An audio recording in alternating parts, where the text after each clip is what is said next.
Santo, santo, Senhor. Mateus 28, quem achou diz amém? Glória a Deus. Versículo 16, que eu gosto de chamar de a grande confusão. Porque se tem uma passagem, irmãos, que trouxe muita confusão de entendimento e interpretação, é a grande comissão. Então eu chamo de a grande confusão. E eu queria entrar em algumas coisas hoje, algumas pérolas hoje, para a gente entender de fato qual deveria ser a nossa movimentação e como a grande comissão ela está impregnada debaixo de uma essência daquilo que Deus fez com cada um de nós. Irmãos, hoje eu estou vendo que eu vou bater bonito, mas vamos lá. Vai ser só colocado hoje. Aleluia. Mas deixa eu te dizer uma coisa, irmãos. A gente precisa ressignificar algumas coisas nas Escrituras. Por quê? Porque nós vivemos debaixo de um entendimento que passaram para nós. Mas quando a gente começa a analisar o que de fato a palavra diz, muitas vezes o que nós encontramos como prática não tem a ver com a essência daquilo que a palavra diz. Amém? E nós estamos fazendo parte da igreja dos últimos dias, e eu acredito que Deus vai liberar níveis de revelações maiores do que estamos acostumados a viver. Porque essa foi uma promessa que aconteceu através da vinda do Espírito a cada um de nós. Porque a palavra diz, vai chegar o dia que ninguém vai ter necessidade de que ninguém ensine o outro, mas que todas as coisas seriam ensinadas através do Espírito Santo. Porque essa é uma característica do Espírito Santo, é nos conduzir na mais pura e santa verdade de Deus. E quando Ele nos conduz à mais pura e santa verdade de Deus, muita coisa que nós acreditávamos começa a cair por terra, porque quando nós somos iluminados, tudo que é trevas acaba em nós. Estão comigo? Agora deixa eu te dizer, dentro dessa grande comissão que a gente vai entrar já nas Escrituras, eu preciso perceber que a maioria de nós, por interpretar ou por receber um ensino distorcido acerca disso, acabou se movimentando ou replicando uma movimentação que não foi criada nas Escrituras ou por Deus, ou não foi uma ordenança de Jesus. Por exemplo, hoje nós vivemos num tipo de igreja que ainda ordena homens chamados missionários. Você vai ouvir coisas que você não ouviu, eu sei. Mas eu vou falar de cadeira para você e eu já vou fundamentar nas Escrituras. O primeiro ponto, aonde nos 5 ministérios nós temos os missionários?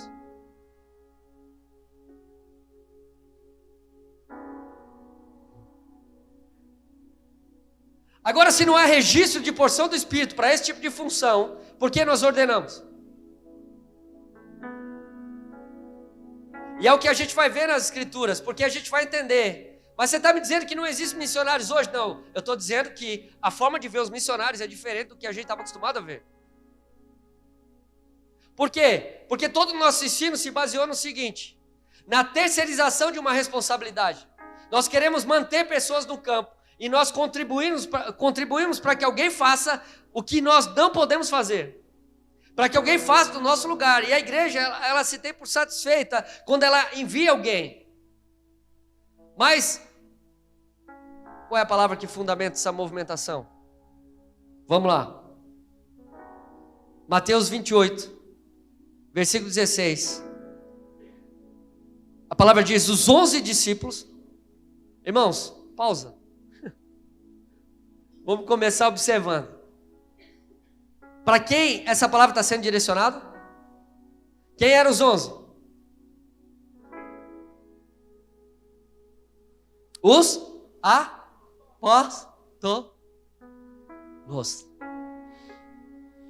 Beleza? Eu amo quando o pessoal participa assim, que me dá uma coragem, irmãos, eu fico encorajado.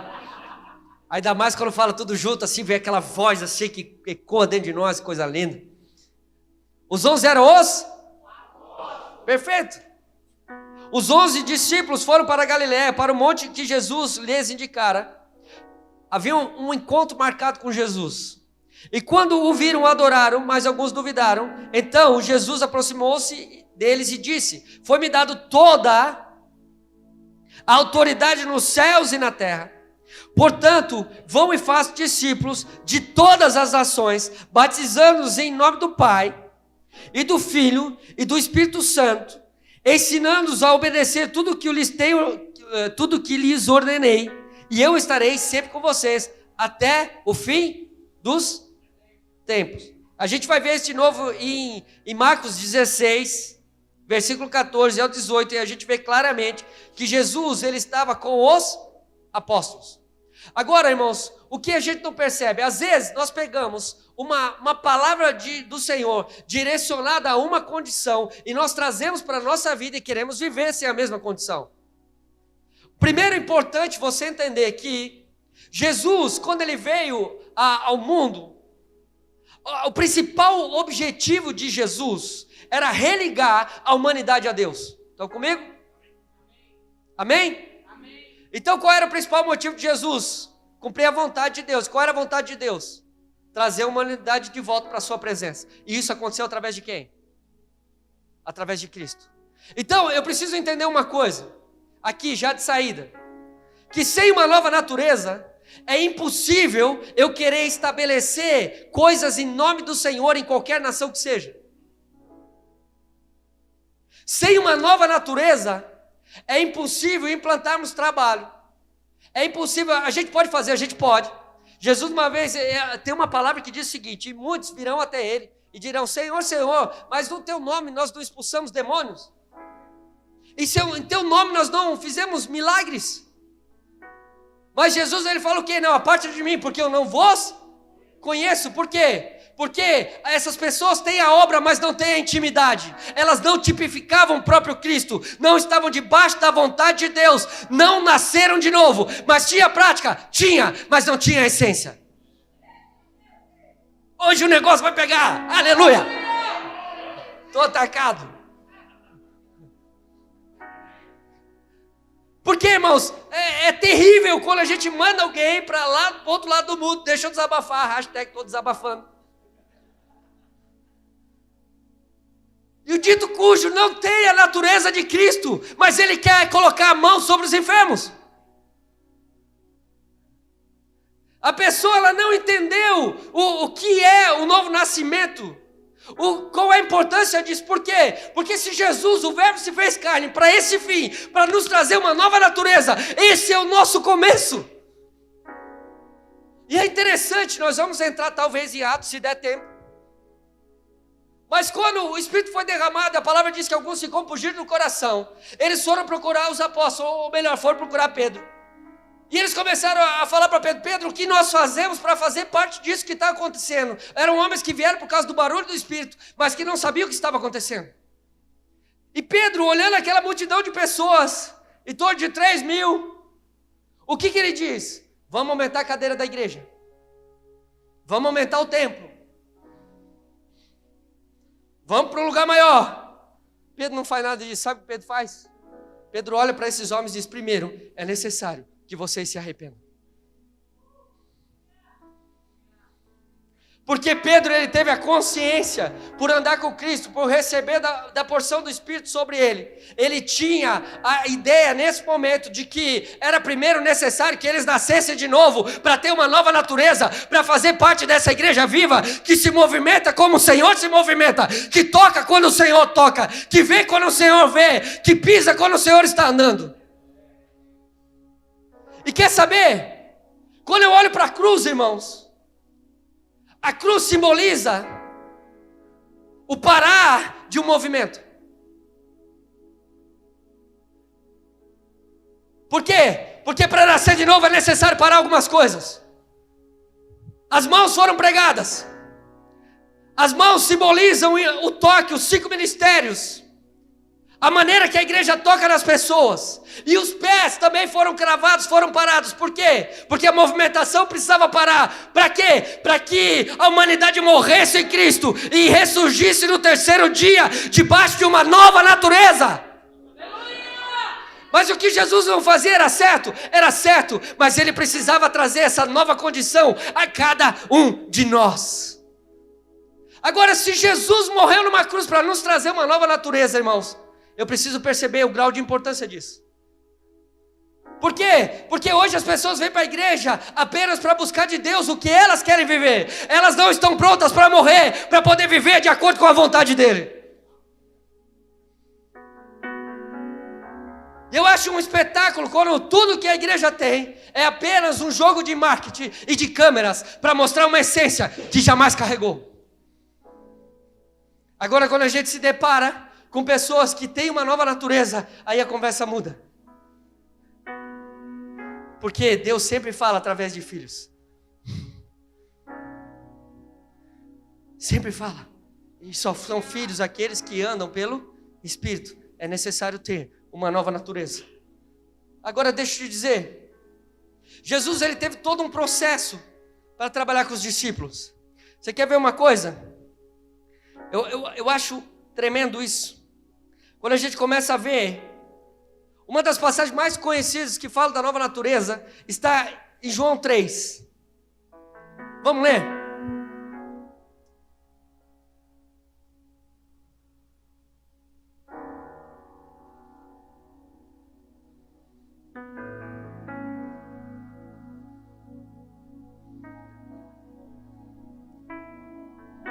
João 3. O que é isso, irmão? É para eu correr? É algum aviso de bomba, alguma coisa assim, não? A pessoa está acostumada com a asa e fica meio esperto, né? Você sabe, né? O que é isso? Ah, tem trem aqui, irmão. Coisa mais chique. Itajaí não tem essas coisas, irmão. João 3, do 1 ao 8, a palavra diz: havia entre os fariseus um homem chamado Nicodemos, um dos principais dos judeus. Este, de noite, foi ter com Jesus. Ele disse: Rabi, sabemos que és mestre, vindo da parte de Deus, porque ninguém pode fazer esses sinais que tu fazes, se Deus não estiver com ele. A isto respondeu Jesus: em verdade, te digo que, se alguém não nascer de novo, não pode ver o reino de Deus. Perguntou-lhe Nicodemos: como pode um homem nascer sendo velho? Pode porventura voltar ao ventre materno e nascer a segunda vez? Jesus respondeu: em verdade te digo, quem não nascer da água e do Espírito não pode entrar no reino de Deus. O que é nascido da carne é carne, o que é nascido do Espírito é Espírito. Não te admires de eu te dizer, importa nascer de novo. O vento sopra onde quer, ouves a sua voz, mas não sabes de onde vem, nem para onde vai. Assim é todo o que é nascido do Espírito. Jesus começa a dar uma característica de quem é nascido do Espírito. E ele está dizendo: assim como o vento sopra onde quer, assim são os nascidos do Espírito. Assim é todo aquele que é nascido do Espírito. Ele não sabe de onde vem e não sabe para onde vai. Ele é completamente desapegado das coisas dessa terra. Você consegue entender isso? Ele não ora para ter, ele ora para ser. Há uma diferença, porque depois que você é, você pode ter o que for. Você está entendendo, irmãos? Agora, Jesus, ele deixa bem claro: não pode entrar no reino, mas se eu abrir igreja, isso não é garantia. E se eu ter um ministério conhecido, também não é garantia. Se eu gravar uma canção bonita e ficar conhecido no YouTube, também não é garantia. Você já viu que às vezes a gente conhece alguns trabalhos que são massa pra caramba? Dá pra falar massa pra caramba com as mãos? Ai, tá. Legal, que é legal. E a gente olha o trabalho e fala assim: uau, esse trabalho só pode ser de Deus. E você vai ver, às vezes, distribuição de alimento, às vezes, sei lá, de roupa, sei lá o que os irmãos fazem que é legal. E você fica empolgado. Você fala: cara, os caras são fera, fazem muita coisa para Jesus.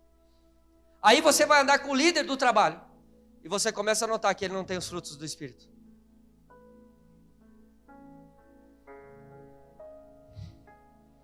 Você começa a notar que ele ainda tem hábitos da velha criatura.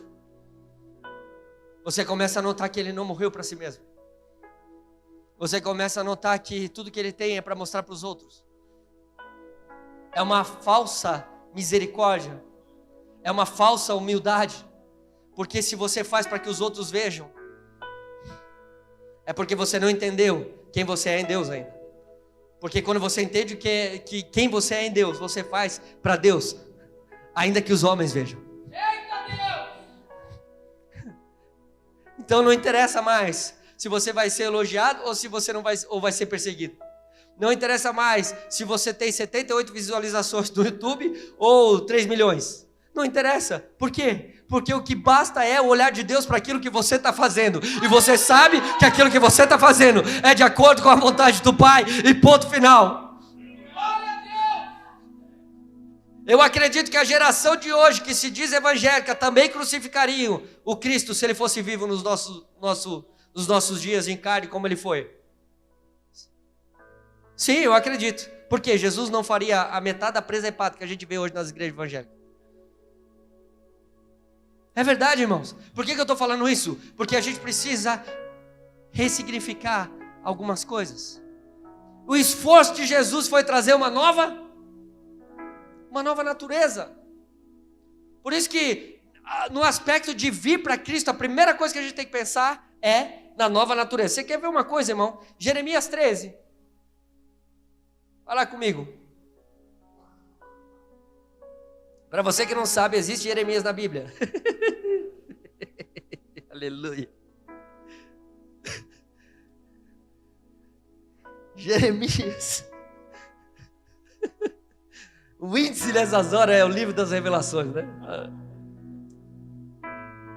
Glória a Deus. Se não achou, não fique envergonhado, irmão. Amém? Às vezes a gente, até pastor, às vezes se babaca, né? É normal. Jeremias 3, 23, se não achou eu vou ler. Se achou, beleza. Se não achou, abre algum livro e desfaça para o irmão achar que você está no texto. Aleluia.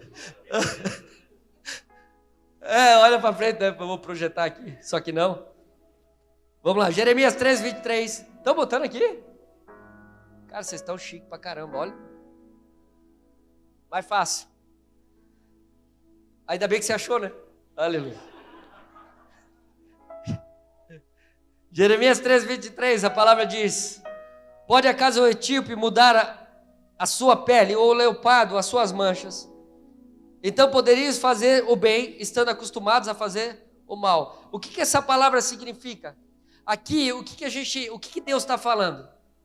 Que é impossível o homem por si mesmo mudar alguma coisa. É impossível. Agora, por que houve um desespero, entre aspas, de Deus de nos trazer essa nova natureza? Eu gosto de dizer que a nova natureza era velha. Era a natureza inicial. Era a primeira natureza. E esse versículo que a gente está lendo aqui, eu vou marcar de novo. Cadê meu marca-texto? Meu Deus, roubaram meu marca-texto. Tampa, funciona. Aleluia. Você quer ver uma coisa, irmãos? A grande comissão, ela está ligada com aquilo que Deus fez quando Ele fez o homem. Esse barulho de grilo é muito massa, mas é verdade. Abre Gênesis. Eu não consigo pregar sem falar de Gênesis. Abre Gênesis 1. Agora é fácil, irmão. Agora vai. Vai nessa tua força. Gênesis 1.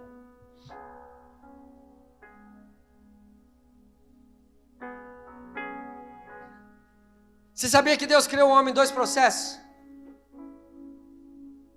Sabia disso? Boa noite, irmãos. Pai do Senhor, tudo bem?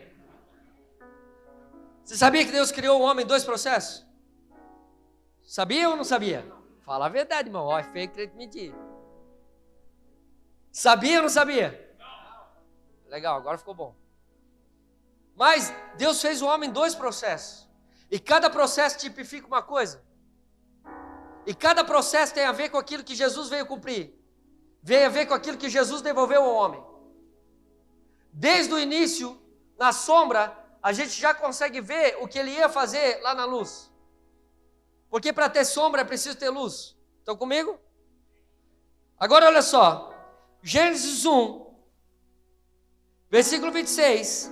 Então disse Deus: façamos o homem à nossa imagem, conforme a nossa semelhança. Domine ele sobre os peixes do mar, sobre as aves do céu, sobre os grandes animais de toda a terra e sobre todos os pequenos animais que se movem rente ao chão. Pausa aí. Eu fiquei pensando, irmãos, Deus vem em um diálogo com Ele mesmo.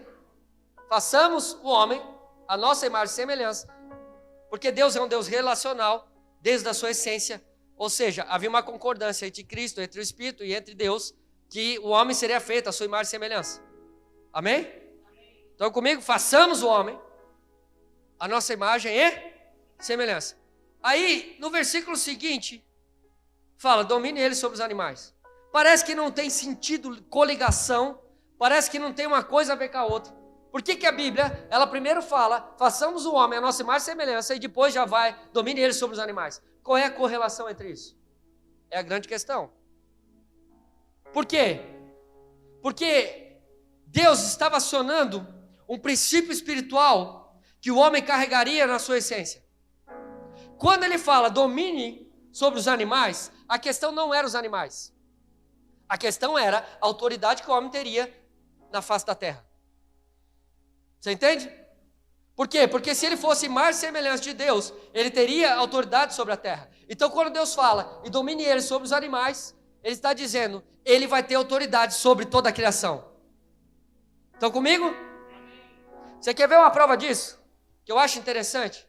Houve um tempo que Deus quis destruir a humanidade, não quis? Por que Deus quis destruir a humanidade? Porque o pensamento do homem era mau em todo tempo. Ou seja, toda a essência do homem era má. Quando Deus olha para a terra, Ele não vê mais a sua imagem e semelhança na face da terra. Porque Deus é bom. E Ele só vê maldade. E aí o que acontece com o homem? Para Deus, o homem perde o seu significado. Porque o homem foi feito para ser imagem e semelhança e para carregar a autoridade de Deus na face da terra. Estão comigo? Então, dentro da simetria de Deus, daquilo que Ele fez, que é perfeito, o homem já não se encaixava mais, porque o homem deixou de viver com Deus. Perfeito? E Deus quis destruir a terra. Mas Ele não destruiu por causa de quem? Por causa de Noé. O que Noé tinha de tão especial, irmãos? A palavra diz que Noé era um homem íntegro e reto, ou justo, dependendo da tradução. Mas só porque Noé era reto e justo, Deus queria poupar a humanidade? Jesus também, né? Os três são um. Só por causa dessa característica? Não, essa característica também. Mas não foi só por causa dessa característica. A questão, o segredo de toda a movimentação de Deus está na genealogia de Noé. Quando você vai ler a genealogia de Noé, a palavra diz que quando Noé nasceu, Lameque, ele pega Noé e levanta, e ele diz: o meu filho será um consolo numa terra que Deus amaldiçoou. Pausa comigo. O que está acontecendo aqui? O pensamento do homem era mau em todo o tempo, não era? Agora, irmãos, um homem chamado Lameque, mesmo vendo só exemplo ruim, mesmo vendo pessoas pecando o tempo todo, uma sociedade completamente desligada de Deus, um homem resolve ser uma bênção debaixo da autoridade de Deus. E quando Lameque ele faz isso, ele levanta Noé e diz que Noé será o consolo. Deus olha para a terra e se vê novamente na humanidade, porque ele vê um pai levantando um filho para ser um consolo. Por isso que Jesus falou: olha, eu não deixarei vocês órfãos, eu enviarei outro consolador, e ele falará no meu nome. Vocês estão comigo? Então quando Noé levanta o consolador, quando Deus olhava e não se via mais na humanidade, de repente ele se vê novamente, e porque ele se vê novamente, ele abençoa a família de Noé. Olha que tremendo isso. E aí muda o processo. E Deus dá uma direção para Noé, não dá? O que Deus fala para Noé? Para que uma arca, irmãos? Se a questão era salvar a humanidade, para que a bendita arca? Não era mais fácil construir um barquinho só para salvar a família, não é? Não ia levar 120 anos mais ou menos para construir? Hã?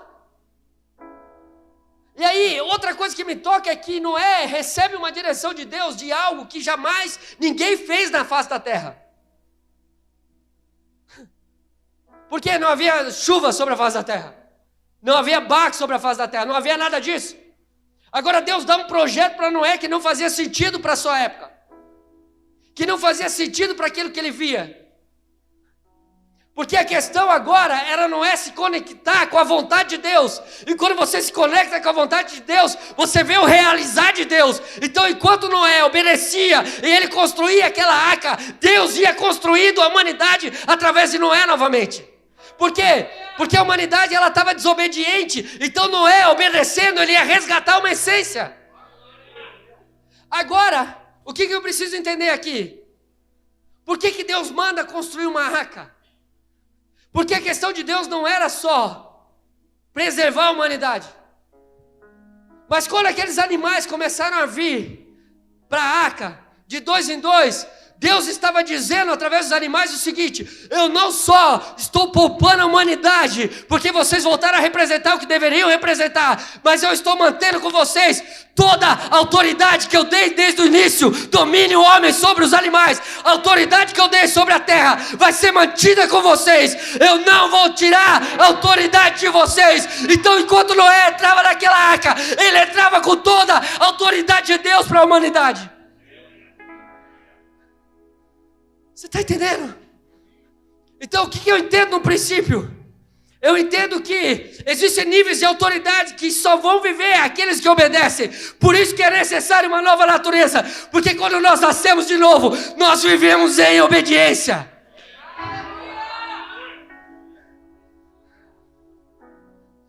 A questão não é ser um apóstolo, um evangelista, um mestre.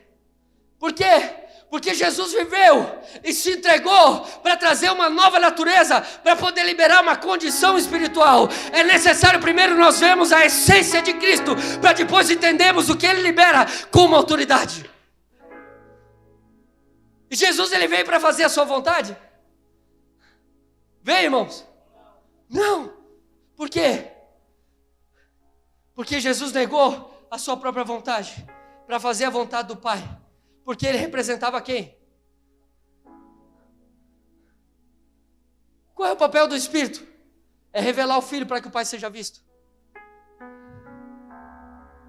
E ele veio para isso.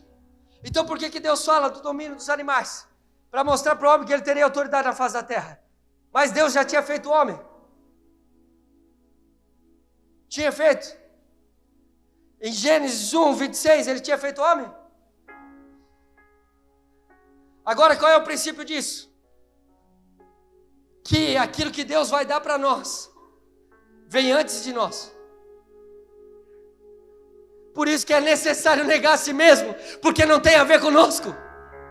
Por isso que Jesus disse: olha, se você quiser vir após mim, primeiro é necessário negar a si mesmo e tomar a sua cruz para depois me seguir. O que Jesus estava dizendo: olha, para você me seguir, você precisa entender primeiro que eu vou na frente, é Jesus que vai na frente, eu só estou seguindo os passos dele. O outro ponto, eu preciso me negar, eu preciso negar a mim mesmo. Agora, irmãos, o que eu me casquetei? Por que carregar uma cruz?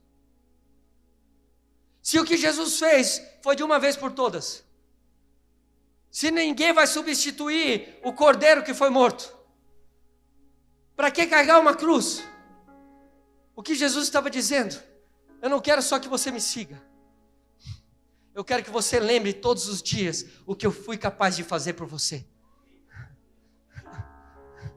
Você está entendendo, irmãos? Você está entendendo? Agora, quer ver uma coisa?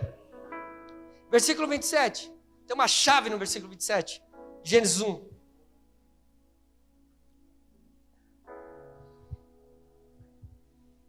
Criou Deus a sua imagem, a imagem de Deus criou homem e mulher os... É isso que está escrito? Perfeito. Criou Deus a sua... Mas espera aí, Deus não tinha dito que ia criar imagem e semelhança? Imagem e semelhança. São dois processos. Por isso que Deus falou imagem e semelhança. Porque Ele queria revelar dois processos. E no versículo 27, o que nós vemos? A imagem. Você sabe por quê? Se eu te perguntar qual é a imagem de Deus, o que você vai me responder? Um versículo muito, mas muito conhecido, João 4:24, revela qual é a imagem de Deus. Deus é Espírito, importa que os verdadeiros adoradores o adorem em Espírito, hein? Deus é o quê? A imagem de Deus é uma imagem espiritual. Outra coisa, você que gosta de anotar, anotar aí. 1 Coríntios 2, versículo 14. A palavra diz, ora, o homem natural não aceita as coisas do Espírito de Deus, porque lhes são loucura e não pode entendê-las, porque elas se discernem espiritualmente. Ou seja, olha que tremendo isso, irmãos. Por que Deus faz primeiro o homem à sua imagem? Para que ele pudesse discernir a autoridade que Deus estava dando. Por quê? Porque o homem natural, ele só surgiu depois da queda. Que é o homem com natureza terrena e não com natureza dos céus. E não com a natureza terrena que Deus criou. Mas com a natureza que foi criada a partir da queda. Vocês estão comigo? Então Deus cria primeiro a sua imagem, para que o homem pudesse ter discernimento espiritual daquilo que Deus estava fazendo. Agora, eu preciso entender, dentro da autoridade que Ele deu, a carne estava presente? Porque a autoridade de Deus, ela acontece primeiro nas regiões celestiais. É uma autoridade espiritual. Então ele faz primeiro a sua imagem, e ele fala, olha, sobre essa imagem eu vou colocar a minha autoridade. Porque a autoridade de Deus é uma autoridade espiritual. Ou seja, o meu papel é lidar com as coisas do céu, para que as coisas terrenas aconteçam. Você está entendendo? Não é com estratégias desse mundo que nós vamos ser igreja. Não é tendo práticas desse mundo que nós vamos aumentar as nossas igrejas. É sendo o que devemos ser através de Cristo. E nesse lugar a única estratégia que temos é reconhecer quem Cristo é. E ponto final. Vocês estão comigo? Amém? Amém. Agora, é interessante aqui. Por quê? Porque debaixo desse princípio espiritual, a palavra diz que não só que o homem teria autoridade, mas que homem e mulher os criou. Eu preciso entender isso. Por quê? Porque Deus estava lidando com os seus princípios espirituais acerca do homem. E Deus, Ele ia começar a humanidade a partir de um casal. Vocês estão comigo? Então nessa imagem espiritual, Ele já fala, homem e mulher os criou. Eu costumo dizer que Adão, ele tinha uma mente revelada. E eu vejo isso claramente. Por que ele tinha uma mente revelada? Porque não tinha pecado. E a palavra diz em João 1 que o verbo era Deus. No princípio o verbo era Deus, o verbo estava com Deus. E o verbo estava com Deus. E aí fala que o verbo era a vida e a luz da humanidade. Ou seja, de quem nós estamos falando? Jesus. Jesus era a vida e a luz da humanidade. Perfeito. O que eu acho interessante é que o princípio sempre vem antes da revelação. Sabia disso? Quando você lê Gênesis 1, eu já falei isso aqui, mas o primeiro versículo, ele fala o quê? No princípio Deus criou os céus e a...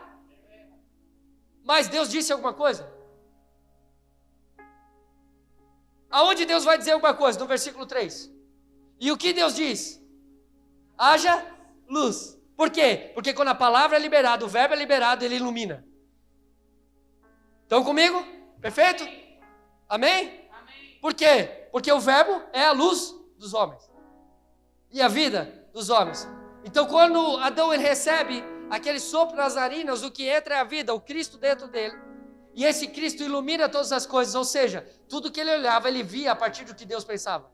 Por isso que quando o pensamento do homem foi mal, Deus viu que a humanidade não tinha mais a sua essência. Por quê? Porque o homem que nasceu em Deus, ele tem uma mente revelada.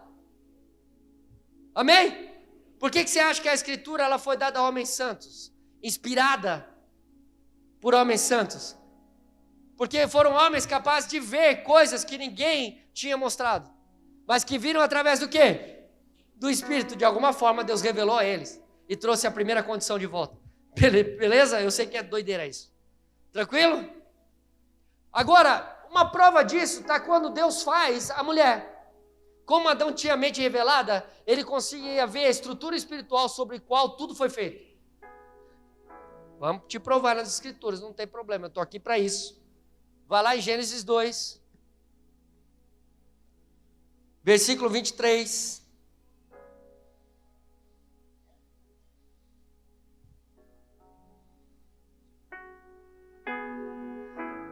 A palavra diz, disse então quem? Deus ou o homem? Disse então o homem, esta sim é osso dos meus ossos, carne da minha carne, e ela será chamada de mulher. Isso é importantíssimo, porque do homem foi tirado. Por essa razão o homem deixará pai e mãe e se unirá à sua mulher, e eles se tornarão uma só carne. Até aí.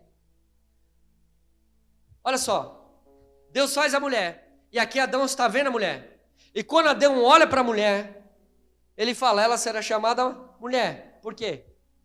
Porque ela é carne da minha carne. E aí ele fala todo o princípio espiritual de um casamento. Deixará o homem, seu pai e sua mãe, se unirá à sua esposa. Por que ele viu tudo isso? Porque no momento que ele viu aquela natureza daquela mulher, ele entendeu o princípio sobre o qual ela foi formada. Por isso que homem e mulher os fez. Era princípio de casamento espiritual. E o mundo físico, ele demonstrava aquilo que Deus liberou espiritualmente. Estão comigo? Por isso que Deus os abençoou para se multiplicar sobre a terra, porque eles estavam debaixo de um princípio de casamento. E é por isso que o diabo tem atacado tantos casamentos, porque isso quebra um princípio que foi feito desde o começo da humanidade. E eu preciso entender que Deus é um Deus de continuidade, irmãos. Por quê? Porque no princípio, o verbo estava onde? Estava em Deus, não estava? Estava ou não estava? O verbo teve Deus, e o verbo era Deus. O que eu preciso entender aqui, irmãos?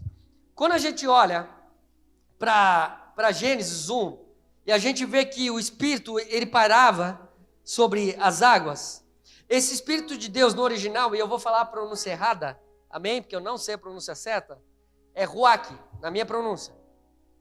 Beleza? O que significa Ruach? Na tradução, o Espírito de Deus, no original, é Ruach.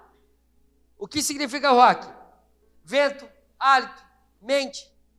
Ou seja, o que me faz acreditar que sobre essas águas havia um sopro de Deus.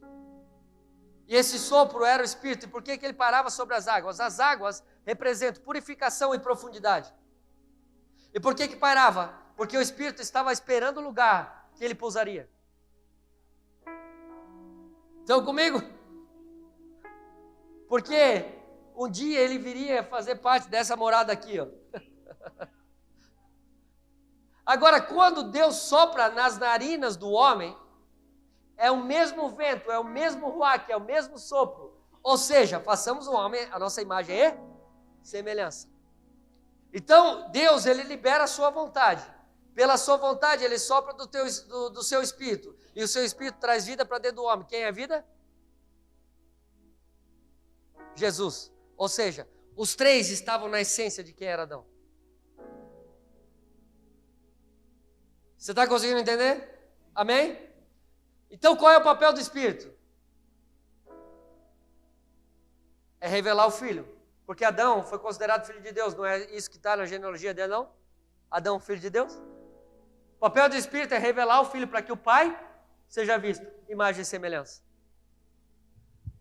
Quando Deus escolhe Maria, que era uma mulher virgem, com uma impossibilidade, obviamente, de ter filho, porque não tinha dormido com nenhum homem, a palavra diz que ela foi concebida de quem? Do Espírito Santo. Quem é que estava nascendo ali? O Verbo, Jesus. O Verbo se fazendo carne. Agora ela foi concebida por quê? Por quem? Pelo Espírito. Por quê? Qual é o papel do Espírito? É revelar o Filho, para que o Pai seja visto. Você está entendendo? Aí o que acontece? Quando Deus ele vai fazer o homem, agora, no segundo estágio, o primeiro estágio foi criar uma imagem espiritual. Qual é o segundo estágio agora? É trazer para o mundo físico a sua vontade. Aí, como Deus é um Deus de continuidade, por que Deus é Deus de continuidade? Porque Ele fez a terra e os céus a partir do verbo, do princípio, que era o verbo. Então, do princípio, Ele faz os céus e a terra. E agora, Ele vai fazer o homem. E o homem, Ele vai aonde? Para fazer o homem. Na terra. Aí, então, partiu dele. Mas para fazer o homem, na continuidade, ele foi na criação. Ele faz o homem da terra. E para fazer a mulher, ele faz do homem. E para que eles tivessem filho, a mulher engravidaria, graças a Deus. Por quê? Porque Deus é um Deus de continuidade. Então ele escolheu a mulher para engravidar. Por quê? Porque tudo está interligado de acordo com a criação de Deus. Agora eu preciso entender uma coisa, irmãos. Quando Deus ele vai para fazer o homem, ele toca onde?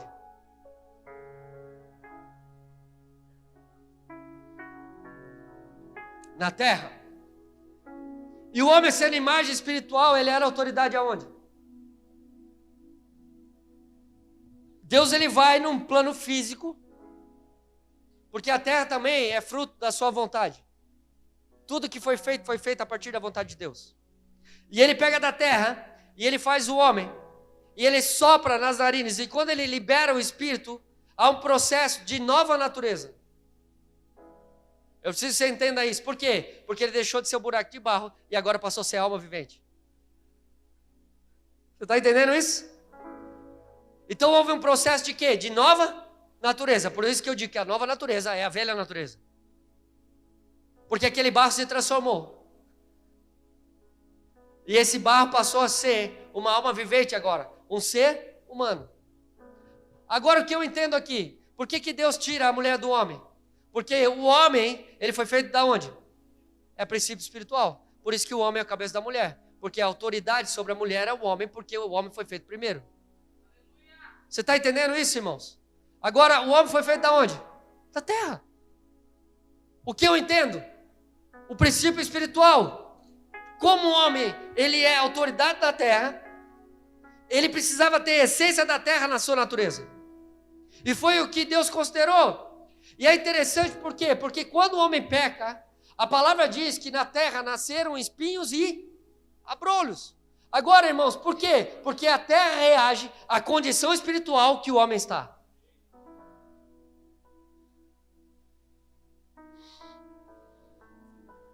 Você está entendendo isso, irmãos? Por que a terra está sendo destruída? Por causa da condição espiritual que o homem está. Está comigo? Beleza? Ok. Aí o homem cai, não cai? E a terra sofre. Porque antes não tinha espinho. Ou seja, o homem não se machucaria pelo caminho. Ia ficar difícil para o homem agora andar, caminhar sobre a terra. Por quê? Porque ele perdeu a autoridade sobre ela. Por isso que Deus teve que recolher o jardim. Amém? Eu sei que é processual, né? É uma coisa que a gente vai chegando aos poucos. Mas o que acontece? O homem, ele cai. E por que ele cai, irmãos? Porque ele vai comer do conhecimento. E quando ele come do conhecimento, do fruto do conhecimento, do bem e do mal, ele nega a inspiração que ele recebeu. E quando ele nega a inspiração, ele perde a vida.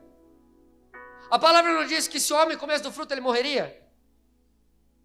Morreria? Adão comeu, ele morreu? Então a Bíblia está mentindo? Sabe qual é o nosso problema, irmãos? É que a gente não interpreta a morte como deveríamos interpretar. Nós precisamos ressignificar isso. Por quê? Porque vida para Deus é Cristo.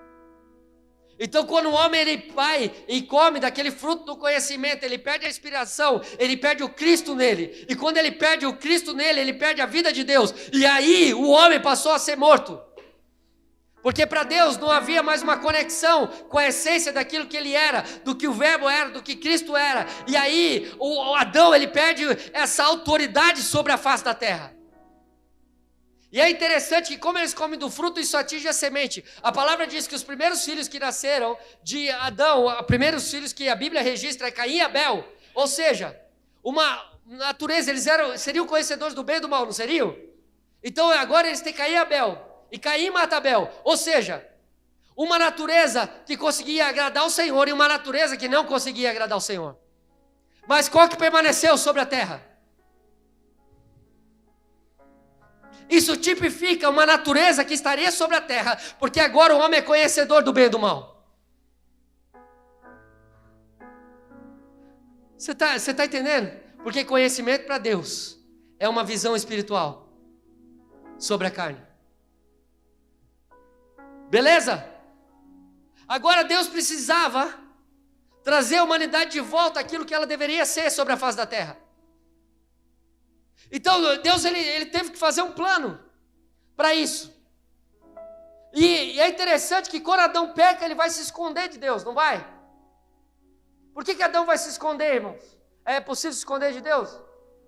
Não, mas como ele perdeu a revelação, a luz dentro dele, ele se infantiliza. E quando ele ouve a voz do Senhor, e o Senhor mesmo com ele caído, o Senhor vai ao encontro, porque Deus ele continua caminhando de acordo com a sua fidelidade com o homem. E aí, ele pergunta, Adão, onde estás? Por que ele pergunta? Para que Adão entendesse onde ele estava, porque Adão perdeu a revelação. E quando Adão respondesse para Deus, Adão ia entender onde ele estava. Estão comigo? E Deus ele viu, então o homem se infantilizou. Agora, Deus ele precisava trazer o homem de volta, aquilo que ele era. Então qual foi o plano de Deus? Por isso que Jesus ele teve que ser gerado desde o ventre. E ele foi concebido pelo Espírito. Ou seja, enquanto Jesus crescia naquele ventre, e a palavra diz que Jesus era o último Adão, ou seja, ele era a última história da humanidade. Enquanto aquele feto se desenvolvia, era a humanidade sendo desenvolvida através do verbo novamente, pelo Espírito. Estão comigo? Amém?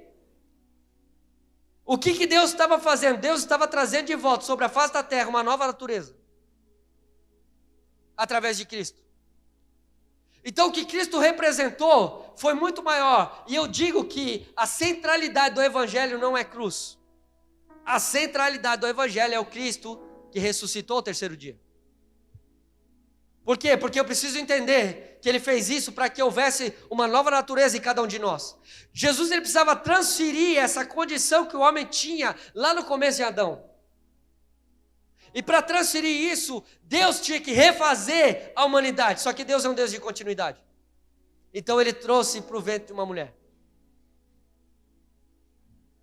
Olha o que Deus faz. E Jesus ele vem.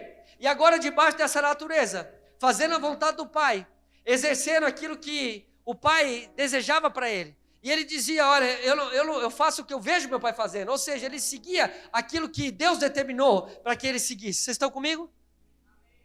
E Jesus, nesse processo, o interessante aqui é que ele não saiu abrindo igreja.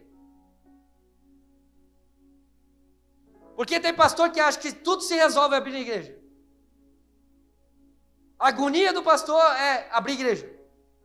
Faz grupo de convívio mesmo que Deus não tenha falado para isso, para que um dia tenha mais congregações.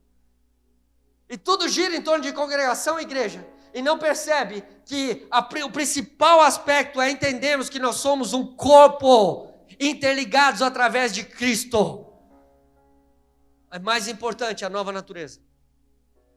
Agora, Jesus ele vem e ele precisa ligar o homem a essa natureza.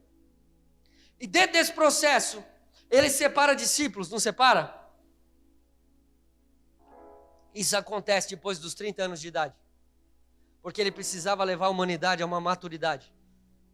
Para começar a liberar princípios espirituais sobre ela novamente. Para liberar princípios de autoridade de novo sobre a face da terra. Estão comigo?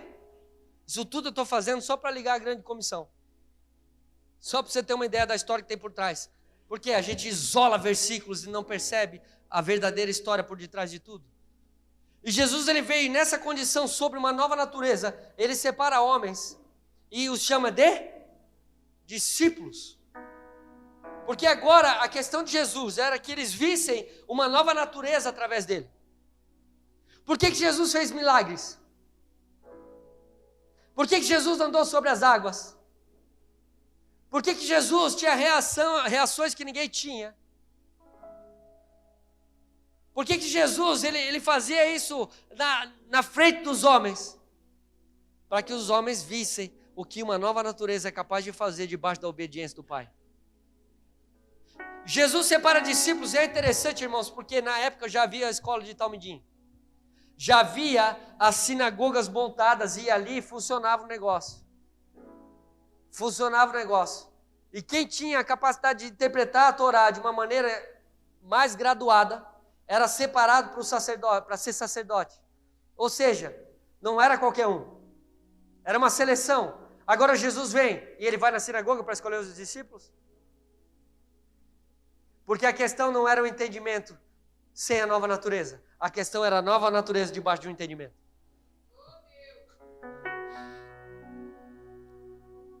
Você está entendendo, irmãos? E a escola de Jesus foi o seguinte: você vai largar o que você está fazendo e você vai me seguir. Por quê? Porque se você anda no caminho, você vê a verdade e você enxerga a vida. E isso traz a essência de volta daquilo que Cristo é. Então Jesus ele chama para quê? Para caminhar junto, irmãos. Por isso que é interessante, por isso que me dá um pavor quando eu começo a andar com alguém que tem uma responsabilidade, mas eu não vejo um novo nascimento, eu não vejo uma nova natureza naquilo que está sendo feito. Eu não vejo naquilo que ele é, não no que está sendo feito. Porque a grande agonia de Jesus foi trazer essa nova natureza para a humanidade. E aí ele separa discípulos, para que eles viessem a caminhar e para que eles vissem como Jesus agiria em determinadas situações. Homens que viram Jesus se separando da multidão para orar, viram Jesus multiplicando pão e peixe, viram Jesus fazendo milagres, maravilhas extraordinárias, viram Jesus andando debaixo de um propósito, fazendo a vontade do Pai, viram Jesus caminhando para a cruz. Mas quando Jesus ressuscita, e agora eles têm a visualização daquilo que espiritualmente estava liberado sobre eles. Por quê, irmãos? Porque deixa eu te dizer uma coisa, vai chocar, eu sei, mas vou dizer. Depois você ora que passa, como diz o Luiz Emílio. Mas Jesus não morreu na cruz. Heresia, gospel. Porque o pecado não tira a vida que é Cristo. Por isso que quando ele se entrega na cruz, o que morreu foi a carne. Jesus ele foi ao inferno para tomar a chave de volta. Você está entendendo?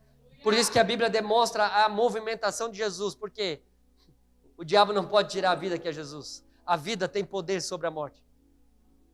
Jesus tem poder sobre ela. Estão comigo? Agora por que a carne precisava morrer? Porque a humanidade precisava ser refeita. Mas ao terceiro dia, como a humanidade em Jesus não teve culpa, a humanidade pôde ressuscitar. Por isso que ao terceiro dia, Jesus ressuscita em carne. Ele não veio num corpo glorificado. Por que ele veio em carne? Porque ele queria mostrar que a humanidade ainda estava com ele. Estão comigo? Logo depois da ressurreição, ele vai procurar os discípulos, que já eram separados como apóstolos. Porque Jesus mesmo fez isso. Separou alguns discípulos e separou eles para o apostolado. E debaixo desses homens, que agora tinham uma natureza espiritual para se assemelharem, ele fala, ide por todo mundo. Por quê, irmãos? Porque Jesus, ele trouxe autoridade de volta ao homem. E ele fala o seguinte, olha, toda autoridade foi me dada nos céus e na... E quando Jesus morre na cruz, o sangue dele pinga na terra e a terra reage. Não é assim? É ou não é? Ou seja, a terra foi curada. Estão comigo, irmãos? A terra que é o homem, ela foi curada. Então quando Jesus ele ressuscita, ele vai aos apóstolos, e agora ele tem uma condição espiritual para os apóstolos. Por quê? Porque em Deus as coisas primeiro são, para que depois sejam. Por isso que ele fez os céus e a terra no princípio, para depois falar alguma coisa. Porque as coisas de Deus, elas já são, e naturalmente elas vão sendo. Elas vão acontecendo. Agora Jesus, ele já estava debaixo de uma nova natureza. E debaixo de uma nova natureza, ele vai até os apóstolos. E só então, ele fala isso para os apóstolos. Toda autoridade foi me dada nos céus e na terra. Agora ide e fazer discípulo de todas as nações. Perfeito. Só que, debaixo de qual porção? E é interessante, irmãos, que eu preciso entender que a igreja, ela está fundamentada sobre o fundamento dos apóstolos e dos profetas. Para quem que Jesus fala isso? Para apóstolos. Ide. Por quê? Porque debaixo dos 5 ministérios, a essência do enviado, apóstolo significa enviado ou delegado, delega autoridade. O único ali que é enviado são os apóstolos. Então ele vai para essa equipe apostólica que já veio numa condição, já foi discípulo, já aprendeu dele, agora tinha uma condição espiritual sobre uma nova natureza, e Jesus sabia o que vinha, porque se você comparar um camarada chamado Pedro, a vida dele antes da vinda do Espírito Santo e depois do Espírito Santo sobre ele, você vai ver que é um outro cara. Por quê? Porque Pedro assume uma nova natureza. Agora, qual foi o trabalho de Jesus? Trazer a nova natureza. E hoje eu tenho a impressão que a gente faz o caminho inverso. A gente quer primeiro a autoridade para depois ter a natureza. E naturalmente falando, isso não acontece. Espiritualmente sim. Naturalmente eu preciso primeiro buscar essa nova natureza para eu poder acessar a condição espiritual que Deus nos deu. Você está entendendo? E é interessante, irmãos, por quê? Porque quando ele chama os apóstolos, ele fala ide, porque esse era o desejo de Deus para o apostolado. Para que eles fossem primeiro. Por isso que quando a palavra diz primeiro são os apóstolos, depois os profetas, não significa maior e menor, mas significa movimentações. A primeira movimentação antes de surgir a igreja, ela é apostólica, porque Deus fundamenta antes que a igreja nasça.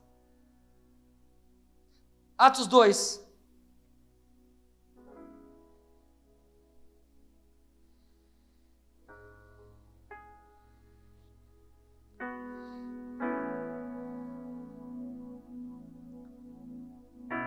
Atos 2.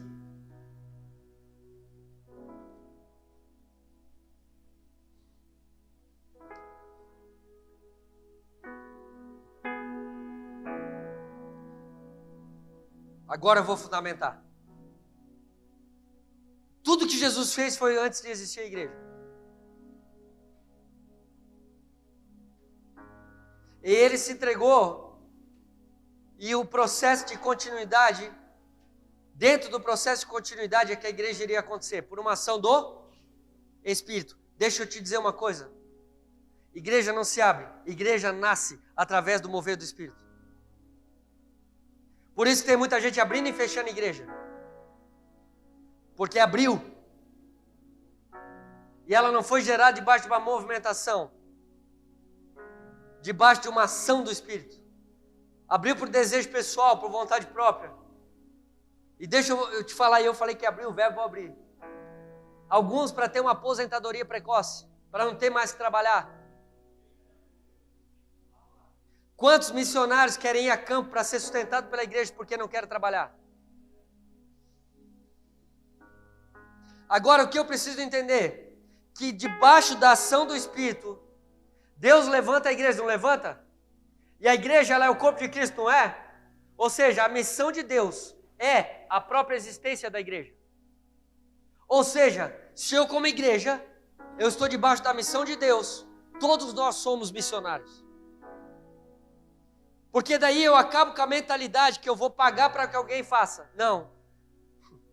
A questão não é a terceirização de uma responsabilidade. Eu me responsabilizo com ele. Por isso que muita gente é abandonada em campo e vem me procurar. Às vezes a pessoa vem para mim e fala, eu fui abandonado em campo, pastor.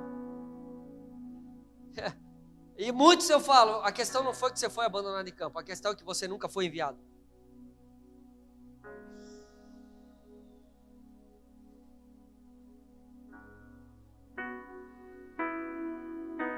Porque papel de enviar não é para agência missionária. Isso cabe à igreja movida pelo Espírito. Você está desautorizando as agências missionárias? Em Deus, estou. É ali a câmara? Estou. E tenho Bíblia para isso. Se quiser discutir Bíblia, pode vir, irmão. Estou preparado. Você entende? Por quê? Porque, irmãos, outro dia, um pastor, amigo meu, querido demais, mas veio para mim e falou uma asneira. Falou, Gladson, cara, eu quero te trazer aqui na minha cidade. Eu fiquei animadinho, irmão, vou lá ver meu amigo. Eu queria que você ordenasse missionários na nossa igreja. Irmãos, deixa eu dizer uma coisa. Por favor, eu estou no Mevan, né? O problema é seu, meu irmão. Você que escolheu. Eu vou falar uma coisa que vai deixar você meio doido. Se é que até agora eu já não deixei. Mas você sabia que a ordenação com óleo não existe no Novo Testamento? Acha e me traz. Isso está no Antigo Testamento. E era usado para quê? Para ungir reis e profetas. Para que serve o óleo no Novo Testamento? Disse remédio? Sim. Para os anciões orarem pelos enfermos. Por que a gente faz? Como ato simbólico. Ponto. Uma vez uma discussão lá na sede era, vamos ungir as pessoas com vidro ou vamos pegar um chifre, como a Bíblia diz? Não, tem que ser o chifre. Eu falei, tá vendo chifre e cabeça de cavalo, meu irmão? Porque a questão é simbólica, eu posso pegar um copo d'água. Por quê? Porque a porção que eu recebi agora é uma porção do Espírito. Por que eu falo isso, irmãos? E qual a importância disso? Porque se você trazer para o homem a ordenação, é ele que escolhe aqueles que ele deseja. E sabe o que acontece? Se quer segurar alguém na igreja, vai lá e ordena. E aí você levanta pessoas ao pastorado que não receberam a porção do Espírito. E aí a gente tem separação de casais. A gente tem depressão em pastores.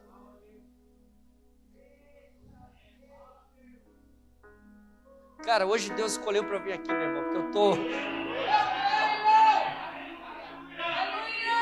tô meio corajoso hoje. Quem já morreu não tem medo de apanhar, irmãos. Pode me bater depois na internet, não tem problema.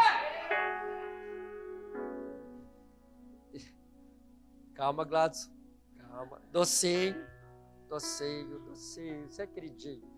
Mas essas coisas vai dando uma ira santa, né? Mas a gente vai ver algumas coisas, irmãos. Daí a gente quer curar os pastores. Aí pior, que agora eu entendo que o apostolado é fazer café de pastores, porque eu preciso curar os pastores. Quem é que disse que você é um apóstolo porque cuida de pastor? Onde é que está isso nas Escrituras? Eu fico horrorizado porque às vezes eu estou em viagem, irmãos. E eu sei que 80% das igrejas que estão me ouvindo agora já não me chamam mais. Obrigado, irmão. Eu não vou mais onde Deus não está. Ou onde Ele não pode se manifestar, melhor dizendo. Agora, o que eu entendo aqui, irmãos? Aí, os camaradas, ele quer de alguma forma, porque agora tem que ser apóstolo para ter autoridade. Então é um cargo. Aí eles dizem, não, apóstolo é o que cuida de pastor, eu vou cuidar de pastor, e abandona a igreja. Agora, a minha pergunta é, primeiro, ele tem a porção? Porque se tem a porção, irmãos, e é engraçado porque, de repente, era todo mundo pastor, agora é todo mundo apóstolo. Se ele tinha uma porção do Espírito para ser pastor, ele jamais largaria as ovelhas.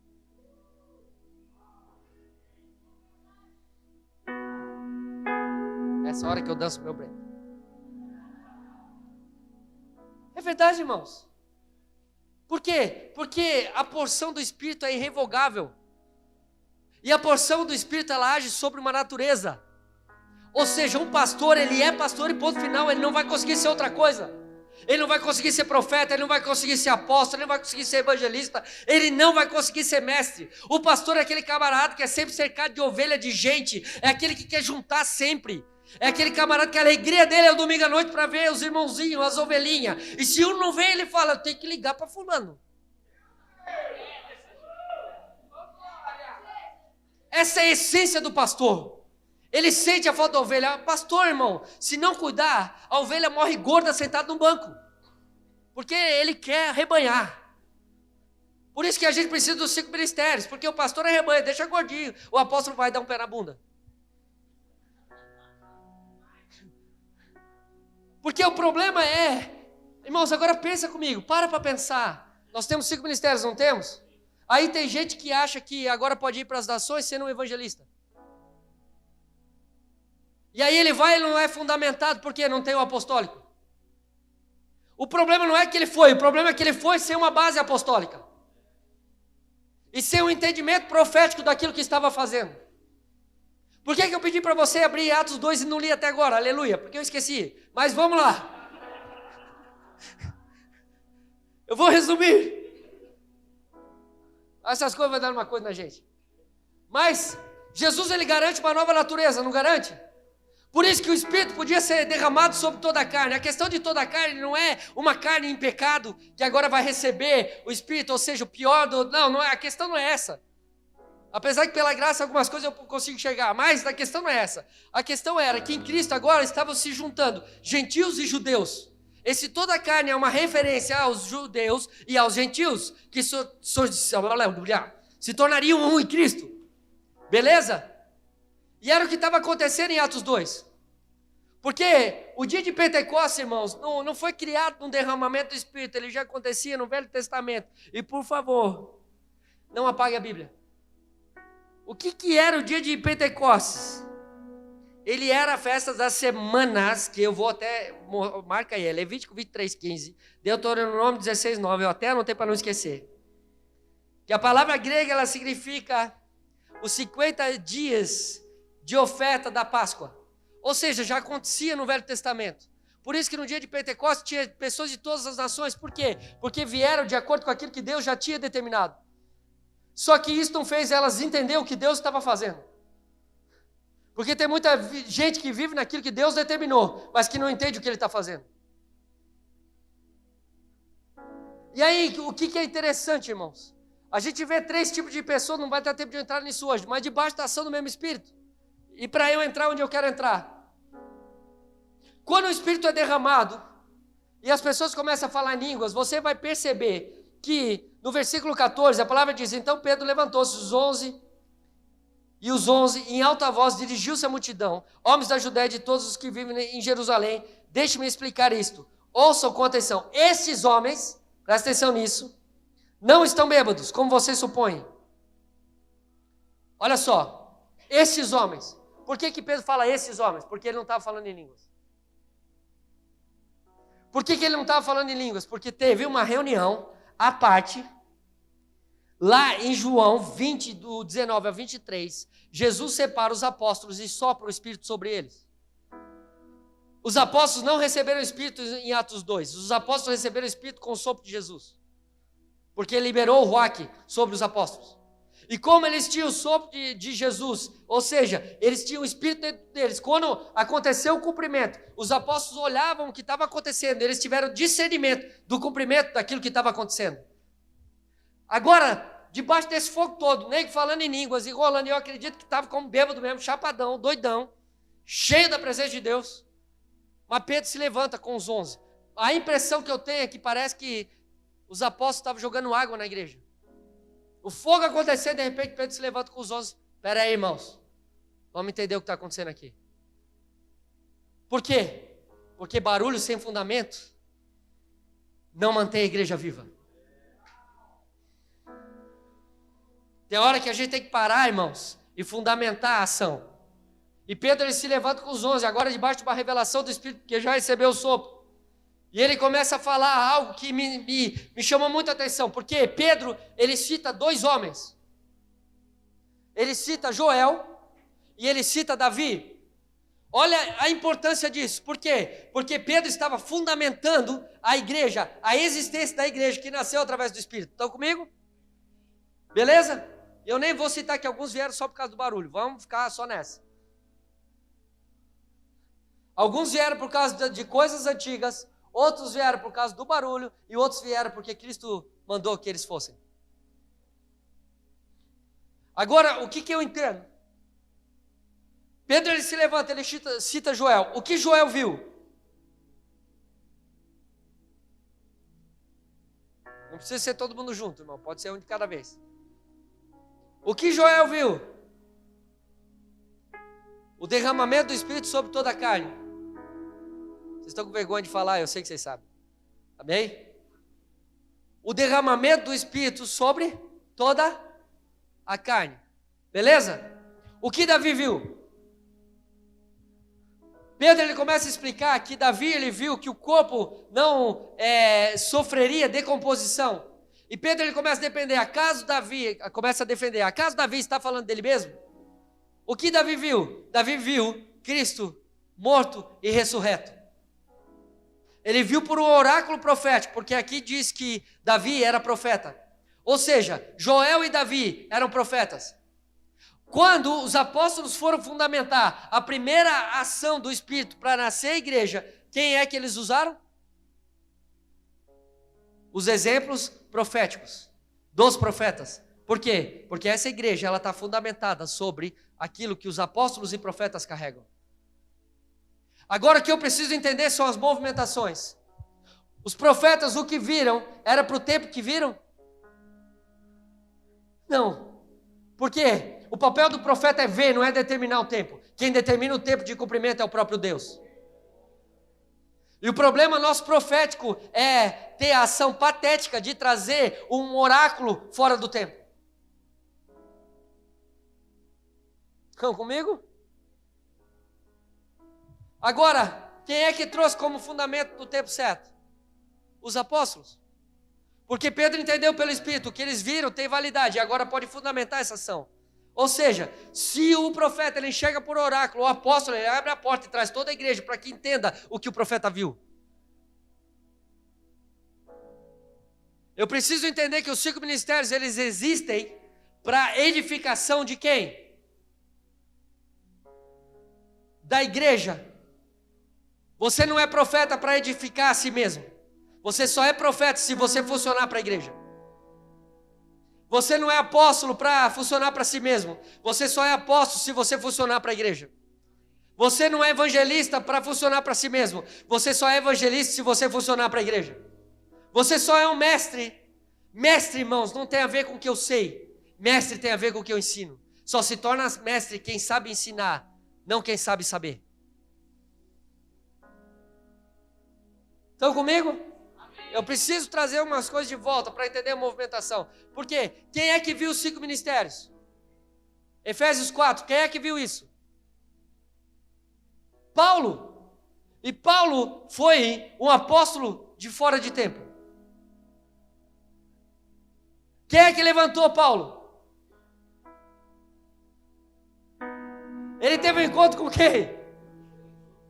Ele teve um encontro com o Verbo. E é interessante que a discussão da substituição do apóstolo que caiu, que Pedro trouxe antes de receber a porção do Espírito, você sabia que Pedro, quando levantou Matias, ele discerniu as escrituras de maneira errada? Sabia disso?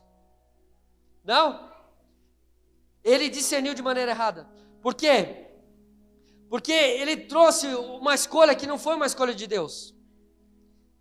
E eles mantiveram dessa forma. Olha só, Atos 1. Pedro, ele diz o seguinte, versículo 15.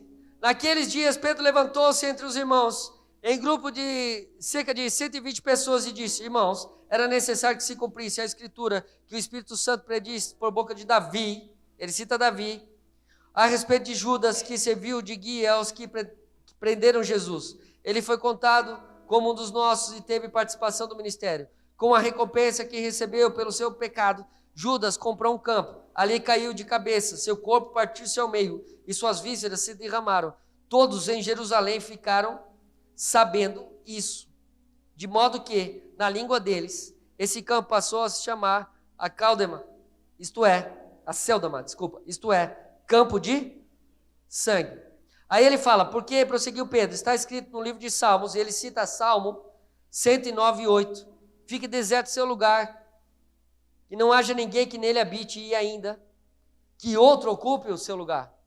Mas, irmão, se você vê em cima do capítulo 1, você vai ver uma ordenança de Jesus, fique em Jerusalém, até que do alto sejam revestidos.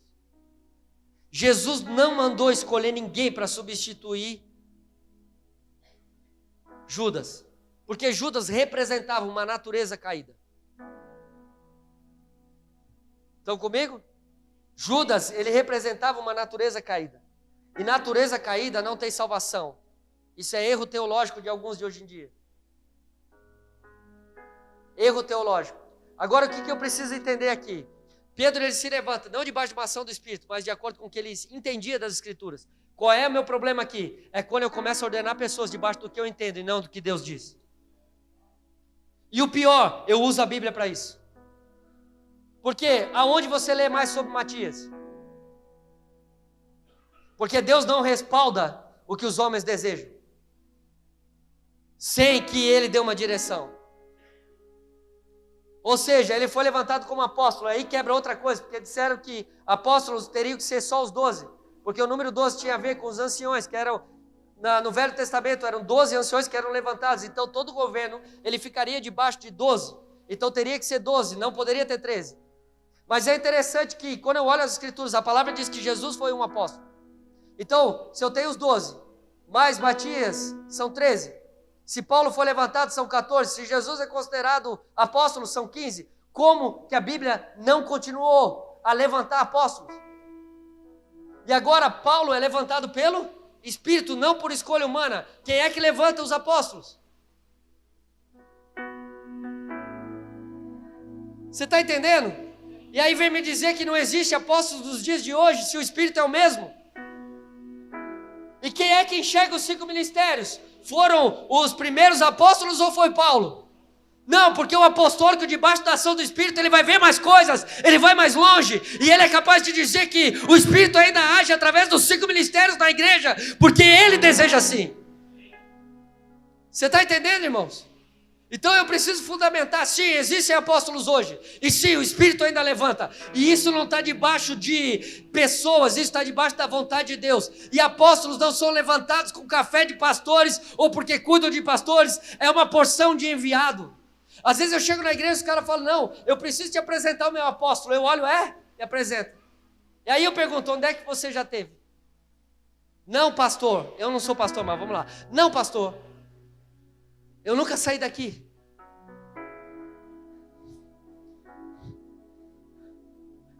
Deixa eu te dizer, você não é apóstolo. Você não recebeu a porção. Porque quando recebe a porção, um apóstolo não para de pensar nas nações, cara. Porque isso tem a ver com a volta de Cristo. Ele vai primeiro para que os outros possam ir. Aí chega uma hora que eu começo a trabalhar nos fundamentos. Eu trago a questão profética. Olha, foi dito isso. Foi dito que todas as nações um dia conhecerão o Evangelho. Então ele virá. Então eu começo a apontar para aquilo que os profetas viram. E eu começo a fundamentar uma ação. E aí depois de fundamentar, agora eu preciso chamar o resto. Eu preciso de pastores para cuidar dos povos, das pessoas que foram ganhas. Eu preciso do evangelista que vai nas praças, que vai nas escolas. Eu preciso de pessoas assim. Eu preciso do mestre para ele vir e ensinar as escrituras com clareza. Nós precisamos de cada um. Se eu recebo uma porção, Deus deu uns para, significa que eu tenho 4 deficiências no espírito. Se eu sou um apóstolo, eu preciso ser pastoreado. Eu preciso ser ensinado por mestre. Eu preciso da paixão do evangelista. E eu preciso do profeta discernindo os oráculos de Deus perto de mim. Apóstolo não é aquele que tem todas as unções. A palavra diz que Deus deu uns para, ou seja, ele também recebeu uma porção, como cada um dos irmãos. O único que a gente consegue ver as 5 características que se chama Cristo. Você não é Cristo.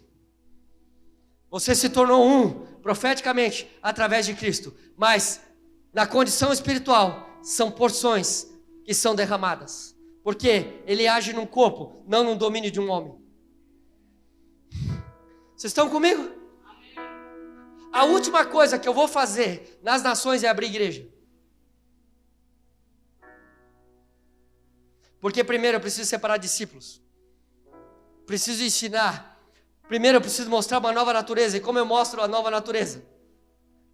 Eu mostro a nova natureza quando eu amo eles o suficiente a ponto de morrer por aqueles povos. A ponto de sofrer o que eles sofreram. A ponto de comer o que eles comem. A ponto de ir num povoado e não saber se eu vou conseguir sair dali ou não. Por quê? Porque isso eu demonstro uma natureza de Deus que está debaixo da vontade e não da própria vontade. A vontade da carne é ficar no seio da sua família. A vontade de Deus é que os apóstolos alcancem as nações, haja o que houver. Isso não tem a ver com ajuntamento de multidões. Isso tem a ver com a entrega diária pelo propósito. Porque eu tenho a sensação hoje, irmãos, que a igreja brasileira se viciou em números. Ela não trabalha com 2 ou 3 reunidos mais. Ela quer trabalhar com multidão, enquanto maior a multidão, mais ungido é o camarada. Quem é que disse isso? Aonde se fundamenta isso? Porque eu conheço homens que estão há 12 anos em campo, 12 não, 20 anos em campo, que nunca ganharam uma pessoa para Jesus no lugar de perseguição que eles estão, que sabem que se forem descobertos eles vão ser presos ou mortos, e eles me dizem, nós não vamos embora porque o Senhor nos deu uma palavra, e nós precisamos viver o evangelho aqui, um dia alguém vai ser ganho, através da nossa vida, 20 anos, debaixo de uma nação, debaixo de uma perseguição, para que um dia Deus dê uma pessoa, meu Deus, e vem me falar que eles não têm o chamado, eu baixo a minha orelha para esses caras, e falo, meu irmão, eu não sou ninguém perto de você, cara, me ensina a ter esse coração. Por quê? Porque a gente está diante de resultados, nós queremos resultado. O resultado que Ele espera é você se entregando para aquilo que Ele deseja. É você. Agora o problema é que a gente deseja autoridade sem que Cristo esteja nela. E nós precisamos voltar a Cristo, porque a igreja é corpo de Cristo. Nós somos um com Cristo. Porque essa autoridade está debaixo de uma nova natureza. Paulo, que viu os 5 ministérios, foi o mesmo camarada que disse, já não vivo mais eu. Uau! Mas Cristo vive em mim. Eu já sofri açoites, perseguição, já fui apedrejado, eu já fui preso. Eu já fui perseguido. Já sofri naufrágios. Eu carrego em mim as marcas de Cristo. Porque quando você chega no nível desse, através do Espírito, não interessa as suas próprias marcas. O que interessa é as marcas de Cristo em nós. É aquilo que eu sou capaz de fazer em nome dEle. Essa é a igreja que deveria ser igreja. Entendendo esses princípios. Para que nós possamos ser uma igreja plena. E é interessante, irmãos. Porque a igreja debaixo dessa ação e desse entendimento, ela não corria atrás de pessoas. A palavra diz que Deus acrescentava aqueles que iam sendo salvos. Não tinha estratégia, era Deus que trazia. Por que Deus acrescentava? Porque Ele estava debaixo daquele movimento. A igreja ela só precisa ser igreja para que Deus faça. Ela só precisa estar debaixo da ação do Espírito para que Deus agregue. Sabe qual é o nosso problema?